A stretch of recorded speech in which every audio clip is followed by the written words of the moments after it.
Le journaliste Francisco Napokura, directeur de publication de Tampa Express, et le président de l'Alliance Jeunesse Développement Kosigan Akoité sont toujours avec nous. On va analyser ces propos du colonel Djibril, tout ce qui est événement culturel en cette fin d'année, des rassemblements de personnes pour certains événements et des manifestations qui étaient prévues parce que le mois était favorable doivent être annulées. Francisco Napokura, il a justifié en disant qu'ils ont eu 421 cas dans la seule journée de mardi. Et c'est inquiétant. Le colonel Djibril a raison.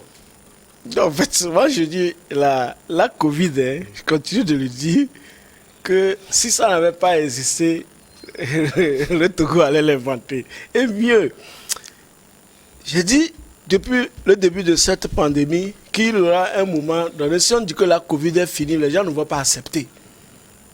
Parce que c'est devenu vraiment un job et rentable. Quand vous visualisez, malheureusement, c'est le pauvre Togolais qui continue de mourir, hein, de tout, de faim, même de mourir et la mort même qui vient.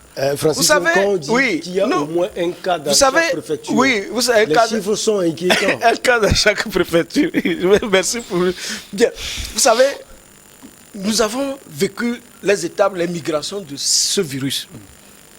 Nous sommes arrivés à une étape où comment vous l'appelez, la mutation que nous avons aujourd'hui, hein, Omicron, hein, Omicron est moins virulente. C'est-à-dire qu'elle est devenue seulement ce que les gens appelaient macaquin. Vous comprenez? Mais ça, c'est un truc bien, en principe bien, lorsque scientifiquement, hein, puisqu'on veut l'immunité collective, ça ne tue plus, puisque même en Europe, on ne parle plus de mort. Vrai ou faux? Même en Europe, on ne parle que de contamination, on ne parle plus de dangerosité à la mort et choses, puisque les gens les plus vulnérables se sont déjà vaccinés. Mais on n'a qu'à souhaiter que cette Omicron attaque tout le monde, et quand ils seront guéris, peut-être qu'on aura l'immunité collective. Non, il faut aller au-delà. Je dis que aujourd'hui, la mutation du virus que nous avons, ce n'est pas aussi dangereux que ce qu'on n'avait pas le passé. Vrai ou faux? La preuve, on ne nous parle plus de mort. On ne nous parle plus de contamination qui se multiplie. Mais si les gens ne meurent plus, c'est la grippe que nous avions habituellement. Si. Donc, cette histoire de... comment vous l'appelez?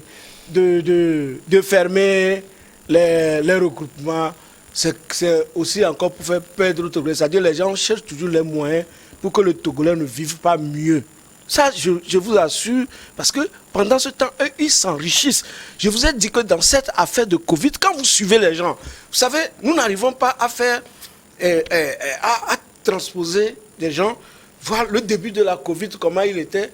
Ceux qui gèrent la Covid, et aujourd'hui, au cours de la Covid, où ils sont. Je vous ai dit que les gens ont amélioré même jusque dans la voie. Donc, est-ce que c'est sûr que c'est Covid, l'argent de Covid qui les a changés? Mais, Francisco je dis, Abi Alpha a même titré Covid Business. Les gens gagnent dedans. Il n'y a pas de crise, il n'y a que des opportunités. La Chine a quadruplé, même a multiplié par 100 ces choses, ces performances. Dans tous les domaines. Ils ont saisi l'opportunité. Ici, on a pris l'opportunité pour faire peur aux gens. On prend Covid pour faire peur aux gens. Le cancer tue au Togo plus que la Covid. Sur les 2 ans de Covid, le cancer tue plus. Aujourd'hui, on doit être au moins, on doit avoisiner 7000 personnes déclarées mortes de cancer par an au Togo.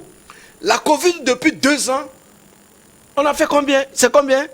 Une quarantaine. C'est comme les gens ne meurent plus. Tu savez combien meurent de palu? Je dis, comment on a pu réussir à mettre cette comptabilité mondiale de la Covid, qu'on puisse nous mettre également la comptabilité mondiale des gens qui meurent du palu, les gens qui meurent de la tuberculose, les gens qui meurent du VIH-Sida, les gens qui meurent du cancer. Même on peut ajouter la misère et voir. Est-ce que Covid, là, on a donné autant autant d'intérêt, comment vous l'appelez, de passion, hein, pour cette maladie. Donc, voilà où nous en sommes. Les gens ne veulent pas que les Togolais fêtent, puisque depuis ça avait commencé, c'était le ministre de l'administration territoriale, que je félicite de passage, parce qu'à un moment donné, il a beaucoup mis de l'eau dans son vin, puisque les gens ont vaqué normalement. Et au fait, même féliciter même le préfet de la COSA, qui à un moment donné a pris une note et a demandé que les gens n'aillent pas chasser, aller rentrer dedans des gens comme ça. C'est à saluer, parce que les Togolais sont en train de vivre misérablement. Les gens ont quitté le Togo pour aller à Dubaï, pour aller fêter à Dubaï. Mais ils ferment, c'est-à-dire que le concert qu'ils ont eu à Dubaï, où ils ont pris l'avion, et dans l'avion, on vous enferme dans l'avion pendant 10 heures. Parce que le Dubaï, c'est 8h30 de vol, si c'est un vol direct. Donc vous avez 8 heures à 10 heures de vol, enfermé dans un appareil, dans un avion. Il n'y a pas d'issue. Et les gens disent que si quelqu'un a Covid dedans, il ne va pas attraper. Avec les faux tests que nous avons dans nos pays de part et d'autre, les gens sont allés à Dubaï, ils sont partis fêter. Alors qu'ici, les petits concerts, on a refusé. Kofi Olomide est arrivé la dernière fois. Il a fait son concert ou pas? Parce qu'il n'a pas fait le concert pour les pauvres. Et comment il s'appelle? Miss Togo. Quand Miss Togo a fait, on a limité les choses. La dernière fois, on nous a dit qu'on ne peut plus aller à l'église au-delà de 21h. L'église est fermée. Oui. Miss Togo a fait, ils ont dépassé 21h ou pas? Non, c'est que les gens sont décidés à augmenter la tension pour les Togolais, pour que bon, les gens se retrouvent tous à l'hôpital ou Non, bon, peut-être qu'ils veulent diminuer la population, c'est leur tête. Sinon, moi je ne comprends pas, il y a la maladie, on ne refuse pas qu'il n'y a pas le Covid. Moi, je me suis fait vacciner, j'ai fait mes deux doses. La troisième dose, c'est que le temps n'est pas arrivé pour aller faire la troisième dose, parce que j'irai le faire, c'est ma part. Dans les 21 milliards ou 22 milliards qui ont été dépensés, je vais les prendre. Je conseille les gens d'aller se faire vacciner, parce que ce n'est pas par là qu'on va nous tuer. C'est là où on nous tue, là, c'est là-bas, c'est nous empêcher de faire nos manifestations régulières. Comme la fête est arrivée, on n'a même pas l'argent pour fêter. Mais les gens qui gèrent Covid ont l'argent, ou bien vous me dites que si c'est pas là, ils se sont enrichis. Ils ne sont pas comme nous. Oui, le colonel Djibril, c'est le coordonnateur national de la gestion. Oui, le colonel, il faut le souligner. Le colonel Djibril fait un bon travail, il faut le féliciter. Ce n'est pas facile ce qu'ils font. Lui et son équipe abattent un gros travail. Félicitations à eux. Je voudrais aussi féliciter le ministre de la Sécurité, le ministre de l'Administration territoriale qui gère concomitamment cette crise avec le comité de gestion de Covid. Ce n'est pas facile ce qu'ils font. Il faut les soutenir, il faut les féliciter. Cela dit, il manque quelque chose à la chose, mais cela ne peut pas émaner de l'équipe qui lutte contre Covid. Cela devrait venir de l'exécutif, du gouvernement. Je vais encore citer le président Talon. Je sais que ça ne va pas faire plaisir à beaucoup de personnes, mais hier, quand vous avez suivi son discours, il a dit cette affaire de Covid a généré beaucoup de crises et a fait que le panier de ménagères souffre. Oui. Et donc, il est en train de prendre des dispositions pour soulager le panier du ménagère et revaloriser le salaire des gens. J'ai toujours plaidé sur ce plateau et supplié le gouvernement à revaloriser le salaire des fonctionnaires togolais et avoir beaucoup de séances de travail avec le patronat, de sorte que la même chose soit faite dans le privé. Parce que n'oubliez pas, au sein de toutes les familles ici au Togo, il y a au moins 2 ou 3 qui sont salariés et nourrissent beaucoup de personnes. Alors si ces personnes-là voient aujourd'hui leur salaire revalorisé, c'est dire que ils pourront, les aides qu'ils vont porter aux autres seront encore plus consistantes. Donc le gouvernement manque de soutenir aujourd'hui les Togolais en ce sens-là. Il y a aussi une autre chose. Quand on demande aux acteurs culturels de ne plus opérer, quelles sont les mesures d'accompagnement? Au Bénin, nous avons senti qu'entre-temps, même les artisans ont eu des sous.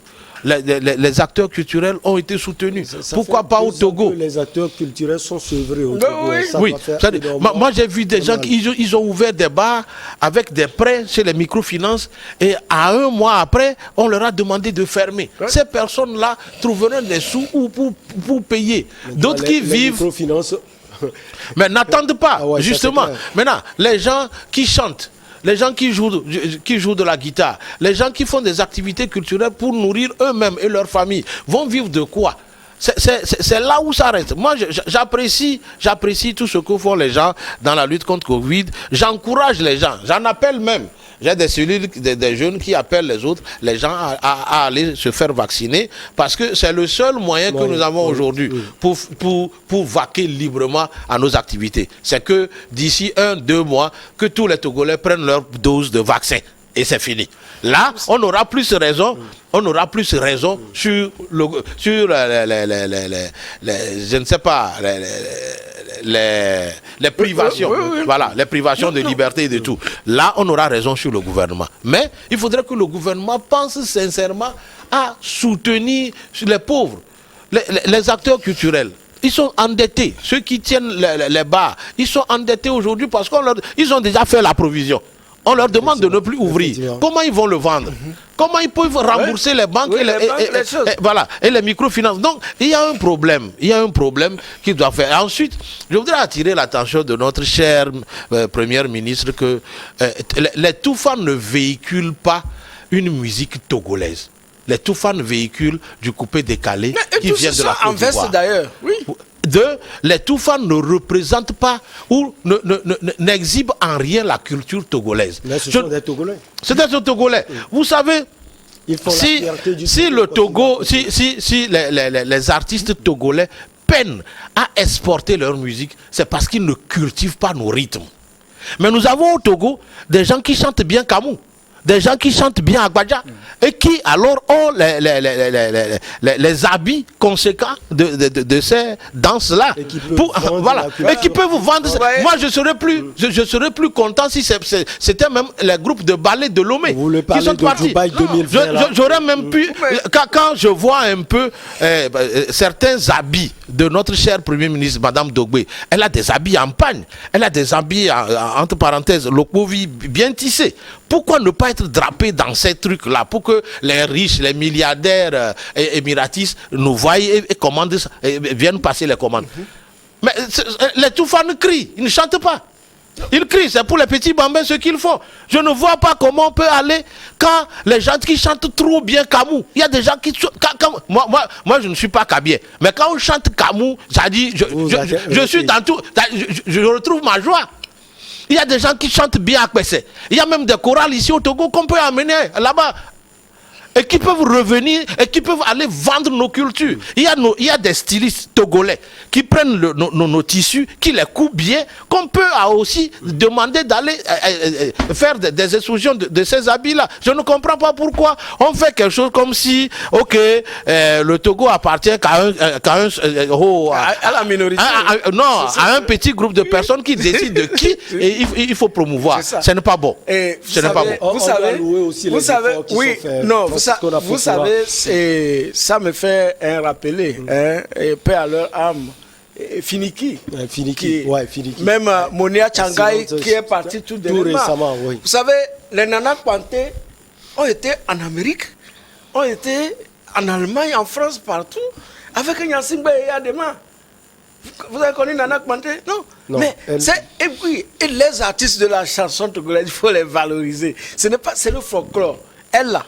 Bonjour, elle sait dire, elle n'a pas été à l'école, mais par la culture traditionnelle, par la chanson traditionnelle, et Adema les avait fait voyager pour aller présenter le Togo à l'extérieur. C'est ce que Kosigan est en train de dire, que les gens, non, ils sont trop raffinés au pouvoir. C'est-à-dire que ces gens que vous voyez, peut-être... Nous qui portons un peu parfois les Agbala, peut-être ils nous voient comme des paysans. C'est comme ça qu'il faut définir les gens qui sont au pouvoir vis-à-vis. C'est comme ça qu'ils nous voient. Donc si vous n'êtes pas bien centré, vous pouvez porter, comment dire là, vous n'êtes pas bien vu. Donc vous devez être en veste dressée à des couleurs précises avant de rentrer dans certains... on doit mesurer votre militantisme, le degré de votre militantisme, s'il est suffisant avant que vous n'alliez à Dubaï. Ce n'est pas n'importe qui on en met là-bas. Donc, voilà comment on est en train de prendre l'argent du contribuable pour aller gaspiller à l'extérieur. Pendant ce temps, on refuse aux contribuables de ne pas traverser les frontières. La dernière fois, la CEDEAO, dans un communiqué de la CEDEAO, était bien dit de voir à l'horizon 1er janvier 2022. Que les frontières 2022, que les frontières soient ouvertes. J'ai dit, si le colonel Djibril et son comité avaient saisi cette phrase-là et fait un lobbying auprès du gouvernement et que le gouvernement lance que les frontières seront ouvertes à partir du 1er janvier ou 5 janvier ou 4 janvier, c'est le jour de mon anniversaire. Ah bon. Si le colonel Djibril avait fait un lobbying dans ce sens, je pense que les vaccinodromes vont être remplis. Parce qu'il y a beaucoup de personnes qui ont envie de traverser la frontière terrestre. Vous savez, la gestion de la Covid-19 au Togo a fait gaspiller beaucoup de choses au Togo, jusqu'à aujourd'hui, la cherté de la vie que nous sommes en train de voir. Vous savez, les premiers confinements, tout ça, même ont empêché les gens d'aller au champ. Le fait même qu'on a cisaillé le pays, qu'on ne doit pas traverser de tels produits, les paysans ont perdu des productions agricoles.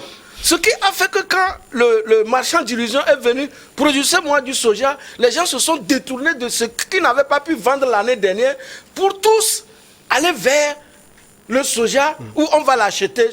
Aujourd'hui, tous les prix, le maïs 800 ou 900, au lieu de 400, en année normale, en décembre, le riz, tout a doublé de prix. C'est ça. Et selon le colonel Djibril, Kosiga à côté, ça risque d'être encore pire. Hein. Vous savez, les propos du colonel Djibril émanent de la science, des infectiologues. Il ne fait que dire ce qui sort du laboratoire. C'est son appréciation. Il se préoccupe. Mais j'ai dit, au fait, le comité du colonel Djibril n'est pas un comité politique. Ils sont des scientifiques. Voilà. Ils disent ce qu'ils voient. Et en même temps proposent des solutions qui vont dans le même sens. Et c'est aux politiques peut-être... Maintenant, c'est aux politiques d'amener le social. D'amener le social et de voir comment... un temps soit peu, alléger la charge à nous les Togolais. Moi, vous savez, il faut faire la part des choses. On ne peut pas aujourd'hui condamner l'équipe du colonel Djibril. Eux, ils font leur travail. Ouais. C'est des scientifiques. Ils ne disent que ce qu'ils voient. Ils donnent alors leur feuille de route. Maintenant, aussi aux politiques de savoir comment, alors, de quelles décisions faut-il prendre et en quel instant T. Vous ne pouvez pas demander aux tenanciers des bars de fermer. Alors que ces personnes-là ont déjà fait des provisions avec de l'argent alors pris avec les microfinances et les banques. C'est des dettes à payer après. Maintenant, les fêtes, il n'y a pas de 1er janvier, il n'y a pas de 25 décembre. Quand c'est passé, c'est passé. L'engouement qu'il y aura pour alors écouler ces marchandises, il n'y en aura plus. Maintenant, quelles sont les mesures d'accompagnement alors décidées par l'État pour accompagner ces personnes-là? Maintenant, comment l'acteur culturel peut envoyer son enfant à l'école? Comment il peut soigner sa famille? Comment il peut les nourrir? Maintenant, pour ceux qui ne sont pas chez eux, comment il va continuer par payer ses loyers? Il faut quelque chose pour ça. Ce n'est pas Novici 7000 qui fait ça.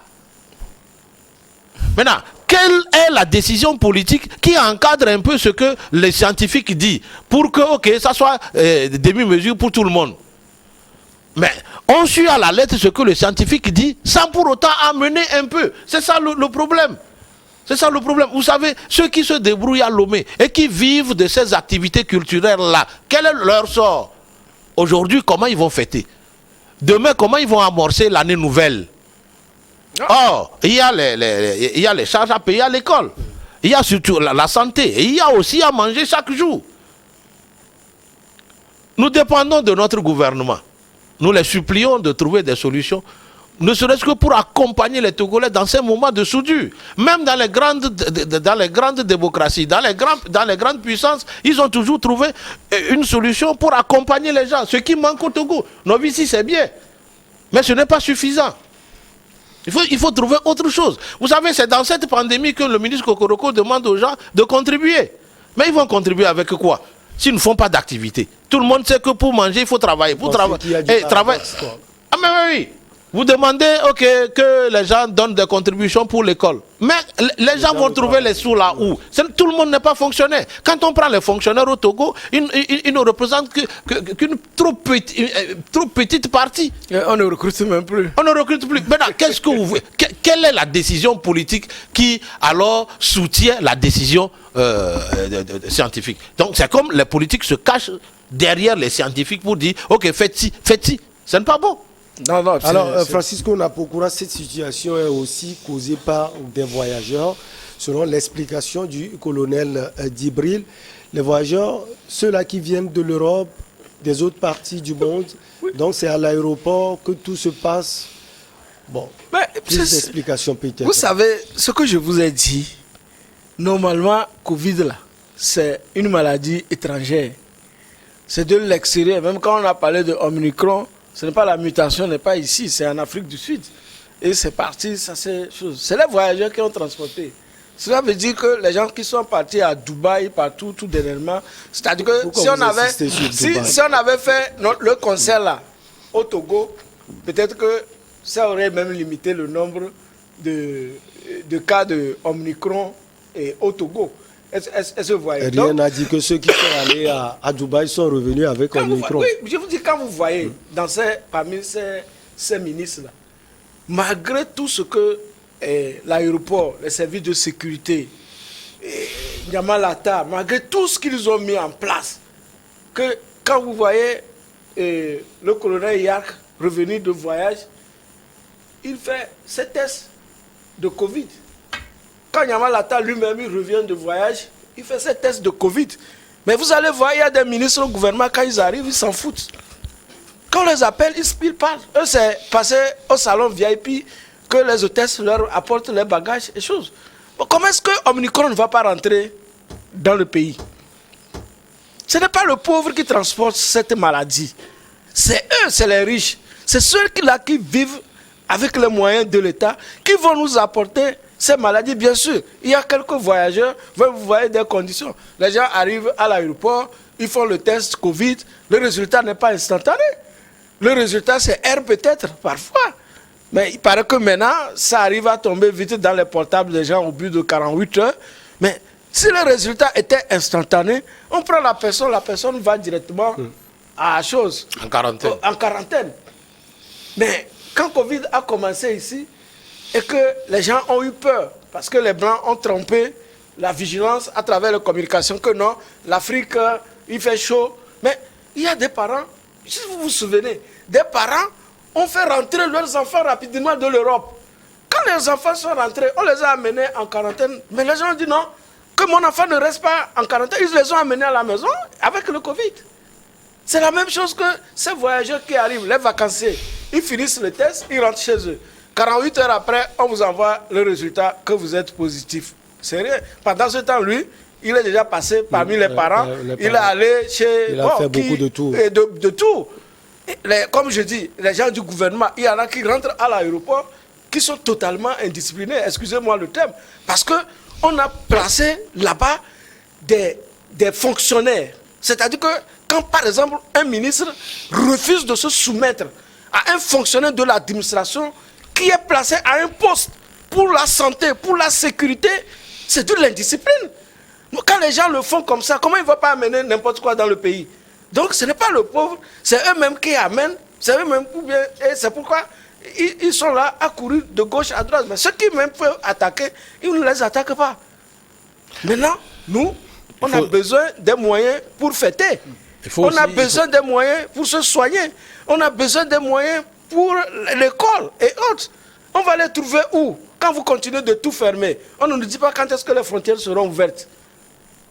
On ne nous dit pas chose. On nous dit, ah, il faut cesser telle activité. Bon, comme Ils savent qu'il y a un problème avec les temples de prière. Cette fois-ci, ils n'ont plus cité nommément les temples de prière, sinon on devait le mettre. Bon, le colonel Djibril, c'est un soldat, hein, comme on le dit.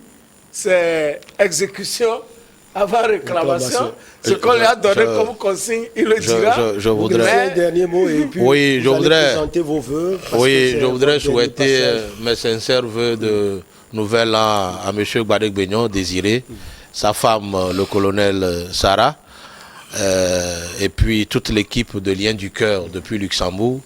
Je voudrais aussi saluer M. Chouedo Amavi Chokli et j'en ai plus comme Intonku, des gens qui travaillent beaucoup pour l'AJD. Je voudrais saluer la présidente de la fondation Jacqueline Amivi Aka, en sa personne elle-même, pour tout ce qu'elle fait pour les démunis. Vous savez, depuis que Covid a commencé, je sais combien de fois cette généreuse dame a envoyé à des âmes faibles de quoi les soutenir, et journalièrement. La fois dernière, j'étais sidéré quand les titans partaient pour les 4 coins de la région maritime, ne serait-ce que pour apporter des vivres pour les familles à faible revenu. J'étais sidéré qu'une petite commerçante puisse avoir ce cœur-là. Vraiment que Dieu puisse l'aider et la protéger dans la nouvelle année. Je voudrais aussi saluer le chef de l'État et son gouvernement, leur souhaiter une heureuse année, que Dieu leur donne la force, la santé et surtout les aider à bien s'occuper des problèmes vitaux des Togolais. Je voudrais aussi souhaiter bonne et heureuse année à toute l'équipe du colonel Djibril et puis aux forces armées de défense et de sécurité pour tout le travail qu'ils font. Je voudrais aussi saluer sincèrement tous les journalistes au Togo et d'ailleurs pour le travail qu'ils abattent. Sans eux, le monde serait comme sans soleil.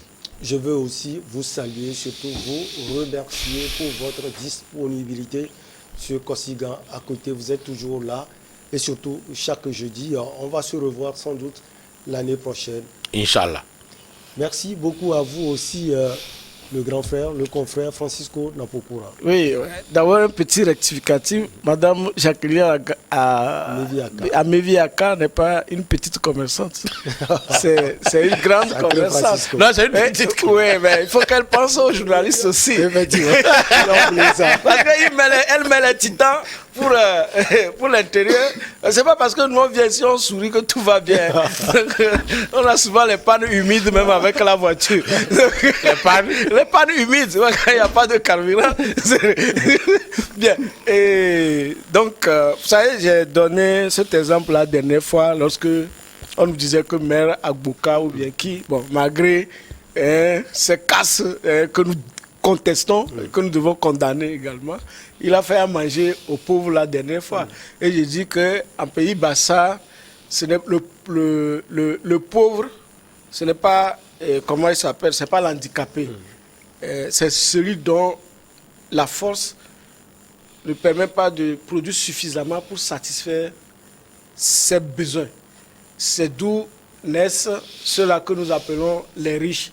Et le riche, ce n'est pas un possédant, parce que Madame Jacqueline Akapo, comme Amevi Aka, comme les Gbadek Beignon et choses, ce ne sont pas des riches et ce n'est pas des possédants, c'est des possédants généreux, c'est-à-dire que qui pensent aux pauvres.